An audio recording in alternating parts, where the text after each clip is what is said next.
Welcome to Unfrazzle. I'm your host Louise Miller, and one of the ways in which I'm creating space to enjoy my summer is by having a break from recording new podcast episodes for a while. Instead, I'm doing an Unfrazzle Summer Rewind, sharing some of my favourite episodes from the last year. So if you're hearing them for the first time, I hope you find them helpful, and if you've heard them before, perhaps you'll take something different from them the second time around. So have an amazing summer, and I'll be back in your ears with new episodes soon.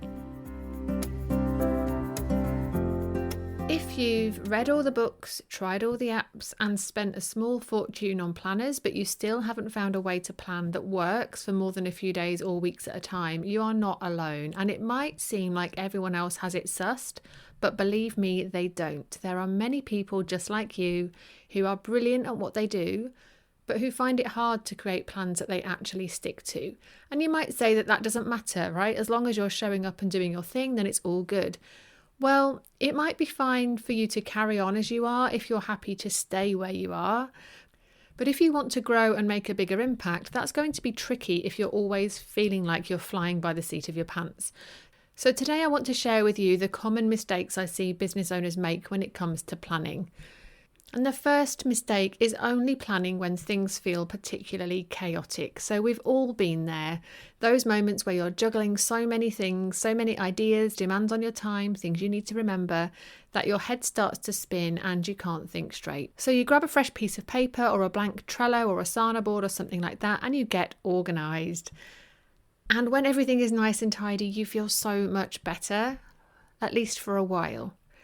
But those feelings of overwhelm soon reappear and you're back to square one, stuck in this cycle of doom where you feel really busy and overwhelmed. You decide you're going to make a new list to make yourself feel better. And it does feel better for a bit, but still you're not getting things done. And then you just keep going round in that circle. And what I want you to remember here is that writing a new list to get you out of panic mode is not the same as creating a thoughtful plan that's actually going to help you stay out of overwhelm.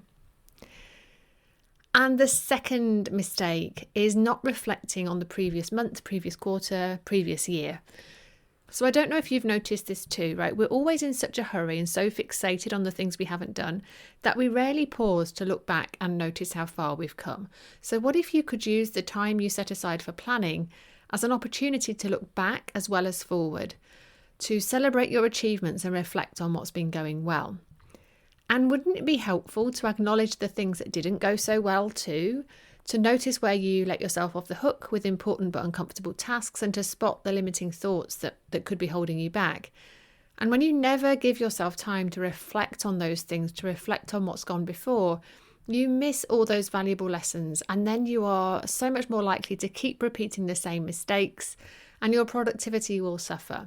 So if you want to get there faster, sometimes you have to slow down, and that means taking the pause to reflect and kind of notice those lessons. And the third mistake that I see a lot of people make is not being clear about what they're aiming for. Trying to plan whether it's for a day, a week or a month when you've got absolutely no clue what you're aiming to achieve is like jumping in the car and starting to drive with no idea where you're going, but still expecting to get there in time for tea. So if you don't know what you're aiming for, how do you know what tasks will get you there? Planning shouldn't just be about managing your day-to-day workload. When it's done properly and done well, planning helps you move closer to your vision and your goals by empowering you to prioritize the activities that will actually lead to the growth of your business. So when you don't bring your vision and your goals to the party, when you don't have real clarity about that bigger picture and what you're aiming for, you risk creating a plan that's just going to keep you stuck in the busy work that isn't going to get you where you want to be. And the fourth mistake I see so many business owners make is creating a plan that doesn't actually allow for their capacity. So if you're making a plan, whether it's for your day, a week, month, or even a year, you need to factor in how much capacity you have for getting stuff done during that time. So I know that sounds really obvious, but the trouble is many people don't actually know how much capacity they have, or they think they know, but they're not actually seeing the full picture. So for example, they might know they have a speaking gig later in the month, but have they also factored in the time that's needed to prep the talk? Maybe they want to create a new lead magnet, and also the time that they might need to rest and recharge afterwards, particularly if you're an introvert and that kind of thing really drains your energy. They might know that they've got a few call-free days coming up in their diary, but have they also factored in their kids' dentist appointments or the session they need to plan for their membership and the email they need to write to their list? So they might know they've got some space at the end of a packed week, but have they factored in what all of that busyness at the start of the week is going to mean for their energy levels and their headspace? So if you sit down to plan without first thinking all of that through, you're destined to make plans you can't stick to. Not because there's anything wrong with you, but because your plan wasn't realistic based on what's going on in your life. And number 5 on my list of common mistakes that might be hurting your productivity is not protecting time for what's important. So once you know what you're aiming for and you've written a list of things you need to do to get you there, what do you do next? So for many people, their planning stops there. They've got their list and then they launch straight back into doing mode. But if that's your approach too, there's a good chance that you won't get round to taking action on the most impactful things on that list, because your time will get taken from you, right? A client will book themselves in for a session, or you'll say yes to a virtual cuppa. You might spend way more longer than you'd intended scrolling LinkedIn, and you could be doing all of that slap bang in the middle of an empty morning when you could have been writing your blog if you'd only protected the space for that. So if you don't protect time for what's important, if you don't put these things in your diary, something else will steal that time away from you. I can almost guarantee it. So the 6th mistake on my list is not actually looking at the plan and using it to inform your days. So hands up if you've ever invested time and energy putting together a plan only to shove it in a drawer and forget about it. Now, obviously we don't do that on purpose, but what happens is that creating that plan gives you a sense of achievement. So you've wrangled those priorities into some sort of order. You've got everything out of your head and onto paper. That feels really good, right? But the truth of the matter is that you still haven't actually done any of the things that need doing, because the plan that you just created is just the starting point. Next, you need to use it. And again, I know that sounds really obvious, but this is actually where a lot of people fall down, because they put this plan together and then they don't look at it often enough. And so they end up back in reactive mode, being pushed and pulled around by whatever's shouting the loudest, which means all of their exciting projects and the ideas they want to be working on don't get a look in. And mistake number 7 is using your plan as an instrument of self-flagellation. So do you plan out your day, your week, your month, or even your year, and then give yourself a really hard time when you look back and realise that you didn't do half the things you'd intended? This is so common. So many people make a plan and then use it as a stick to beat themselves with.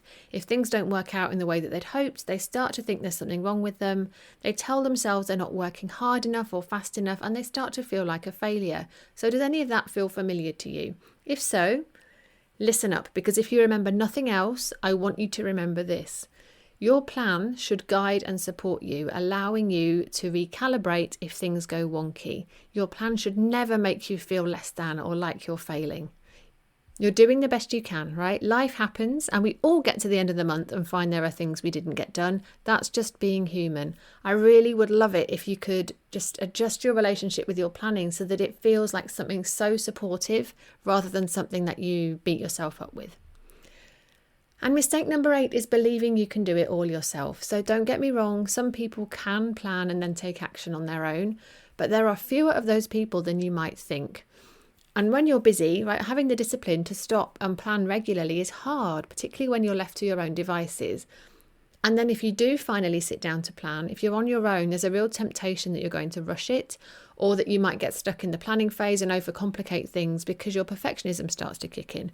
So as you're perhaps realising by now, there is a lot to consider if you want to create a plan that serves you, that feels good, and that actually translates into action. And a planning process that works doesn't have to be complicated, but it does take time, it takes space, and it takes thoughtful questioning. So can you hold yourself through that on your own? And will you show up for yourself consistently? If so, that is amazing. But if you've been trying to do this on your own for a long time now and it's still not working, maybe it's time to try something different. So I'm going to share some suggestions with you now that you can weave into your planning to boost your chances of actually getting the important things done so that you can make progress in your business, because that is what this is all about, right? So make planning a regular part of the rhythm in your business. Look at your vision and goals every time you sit down to plan. Factor in time to reflect on what's going well and where there's room for improvement. And always have your calendar in front of you when you're planning. Remember that your capacity is not just about time, it's also about energy and headspace. And experiment with protecting time in your calendar for what's most important. And crucially, be kind, right? Replace self-judgment with curiosity and self-compassion. And if you're starting to realise that you can't actually do this on your own, please know there is nothing wrong with you, and it is perfectly okay to ask for help, whether that's from me or from somebody else. The main thing is that you get the support that you need so that you can create plans that feel really supportive and that will actually help you get stuff done. That is what Make It Happen Club can do for you. And there is nothing I love more than guiding solo business owners to make plans that they actually follow. So if you would like to join a group of people just like you, coaches, consultants and community builders who are brilliant at what they do and are ready to be supported with their planning and productivity, I'll pop a link to find out more about Make It Happen Club in the show notes. And if that's not right for you right now, that's absolutely okay. I really hope that the insights I've shared with you today help put you back in the driving seat in your business so that you can get the important stuff done with a little more ease. So I hope that this helps, and I look forward to seeing you again soon. Thank you for listening to Unfrazzle. If you enjoyed this episode, please share it with a friend who needs a dose of calm productivity in their life. And I'd love it if you could leave me a rating and a review, as that will help more people discover this podcast. If you'd like to hear more from me to help you stop faffing and take back control of your time, you'll find a link to join my mailing list in the show notes, and I would really love for you to join us. So thanks so much for your support, and I look forward to seeing you next time.